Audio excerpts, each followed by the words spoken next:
Antes de realizar un bioproceso, bien sea en planta o en laboratorio, se debe contar con los elementos de protección personal que satisfagan las buenas prácticas del laboratorio.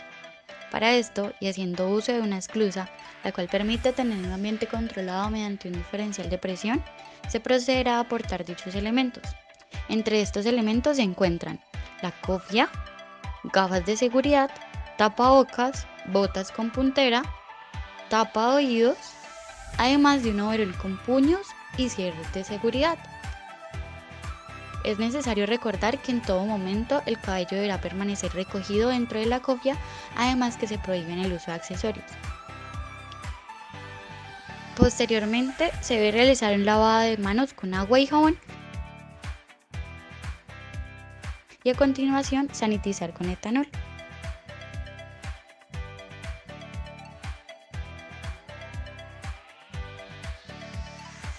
Para realizar el proceso, inicialmente se deberá contar con un plan de trabajo que responda a los siguientes interrogantes: ¿qué se va a hacer?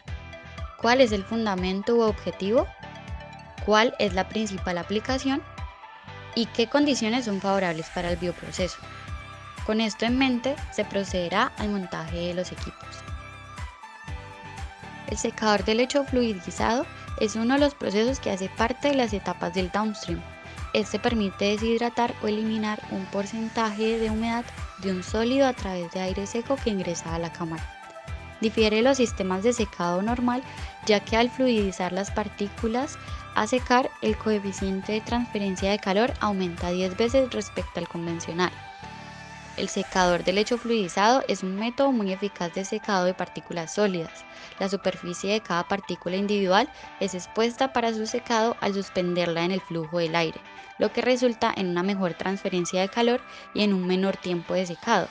La temperatura homogénea del producto y el secado uniforme del mismo se lograrán a través de la continua y minuciosa mezcla y control del aire de secado de la entrada y de la salida. El sólido a secar deberá ser alimentado a la cámara mediante un extrusor o tornillo sin fin, el cual granula las partículas. El disminuir el área superficial permitirá reducir el tiempo de secado debido a que aumenta la transferencia de calor.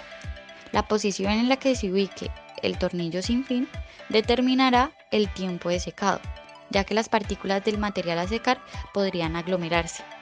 La transferencia de calor va desde el aire caliente hasta las partículas húmedas y termina una vez las temperaturas de entrada del aire se iguala a la temperatura de salida del sólido.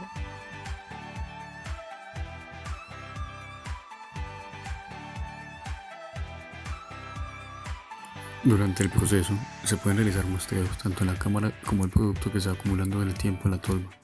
Mediante una termobalanza o un horno se podrá conocer cómo varía el porcentaje de humedad en las muestras a lo largo de este. Los datos de humedad obtenidos y las cantidades de producto y alimento servirán para realizar los balances de masa y energía del proceso. Para esto se podrá tomar en cuenta los datos de humedad a la entrada, a la salida y durante los muestreos, lo cual dará cuenta de la cantidad de agua que se evapora, así mismo como el flujo de aire a la salida. Los balances de energía podrán calcularse tomando los valores de agua evaporada por la entalpía de vaporización del agua. El sistema de control permite manipular variables tales como velocidad del extrusor o flujo de aire. Este último debe ser el adecuado para evitar pérdidas en la corriente de aire seco. Asimismo, es posible manipular la temperatura de resistencia para calentar el aire. Esa temperatura debe seleccionarse teniendo en cuenta las condiciones del microorganismo a trabajar, evitando así la pérdida de la viabilidad. El sistema de aireación constante se lleva a cabo por aire seco, el cual es suministrado por un ventilador que pasa por un desecador para disminuir el porcentaje de humedad presente en él y se calienta mediante la resistencia.